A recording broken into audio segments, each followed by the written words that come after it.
Kami lanjutkan Kompas Pagi, Saudara. Striker Timnas Indonesia Ole Romeni menjalani operasi kakinya dengan lancar pasca cedera usai gelaran Piala Presiden. Di unggahan akun Instagramnya, Ole bilang operasi berjalan dengan baik. Sementara itu, pelatih Timnas Indonesia Patrick Kluivert mengaku sudah memiliki rencana lain jika Ole tak bisa diturunkan di lanjutan kualifikasi Piala Dunia 2026 babak keempat. Well, of course, it's a big blowout that Ole is probably not going to participate in the games. He played very good games for Indonesia, and unfortunately he's injured. So we need to have another plan B, and the plan B we have already, but I can't say it to you now. But we need to prepare ourselves very good, and that's the main thing that we need to do.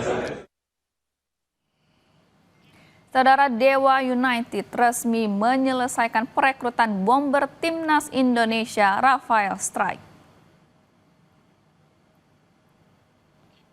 Rafael Strijk pulang kampung ke Indonesia. Dewa United secara resmi telah menyelesaikan perekrutan penyerang 22 tahun ini dengan status bebas transfer dari Brisbane Roar. Produk Akademi ADO Den Haag ini dikontrak oleh Banten Warriors dengan durasi 3 tahun. Namun Dewa United tidak menyebut secara rinci berapa gaji yang akan diterima oleh Strijk.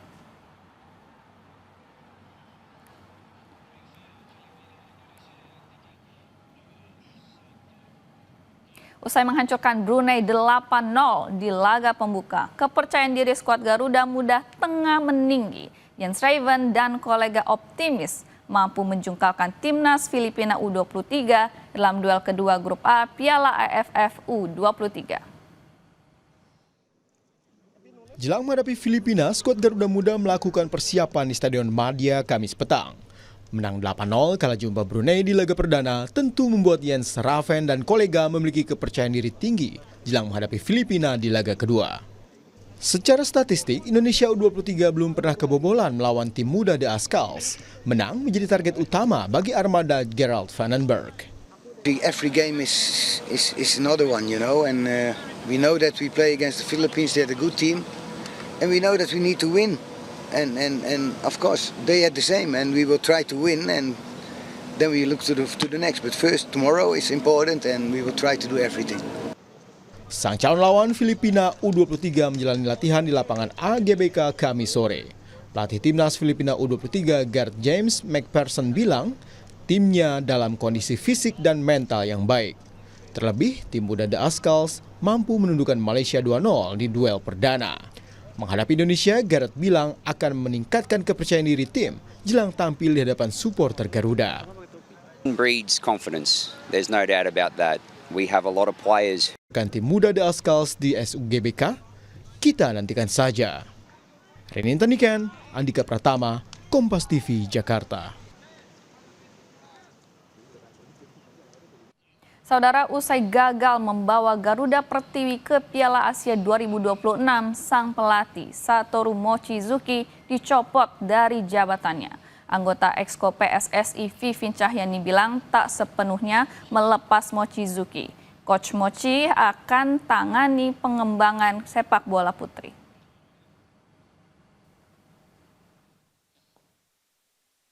Garuda Pertiwi terhenti di babak kualifikasi Grup D Piala Asia Putri yang diselenggarakan di Tangerang 29 Juni hingga 5 Juli 2025. Dari 3 laga, Indonesia hanya mengoleksi 1 kemenangan dan menderita 2 kekalahan sehingga harus finish di posisi ketiga Grup D. Hasil ini membuat PSSI mencopot jabatan Satoru Mochizuki di kursi kepelatihan. Namun anggota Exco PSSI Vivin Cahyani Sungkono bilang Mochizuki tak sepenuhnya meninggalkan sepak bola Indonesia. Kini ia diberi tugas untuk memegang pengembangan sepak bola nasional di sektor putri. PSSI pun menunjuk Joko Susilo sebagai pelatih interim Safira Ika dan kolega untuk proyeksi Piala AFF 2025 yang digelar 6 hingga 19 Agustus 2025. Jadi Coach Mochi sudah diputuskan di development. Sekarang Coach Mochi bekerja dengan Coach Indra untuk mempersiapkan roadmap. Karena kita belum nemu pelatih kepala, maka kita sudah tetapkan Coach Joko Susilo untuk jadi Coach Joko Susilo sebagai sebagai head coach yang sementara. Turnamen Piala AFF Putri 2025 yang rencananya berlangsung di Vietnam akan menjadi tugas perdana Joko Susilo. Seiring penunjukan Joko Susilo, PSSI juga masih akan mencari pelatih definitif Timnas Putri Indonesia. Rini Tanikan, Andika Pratama, Kompas TV Jakarta. Jangan kemana-mana dulu saudara, kami akan kembali dengan informasi Barcelona resmi mengumumkan perpanjangan kontrak pemain muda Lamine Yamal hingga 30 Juni 2031.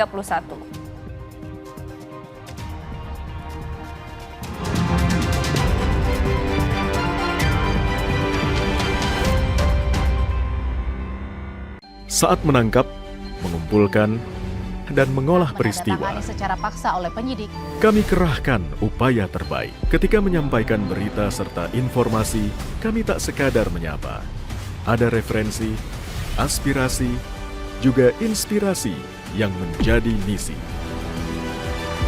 Sapa Indonesia di Kompas TV.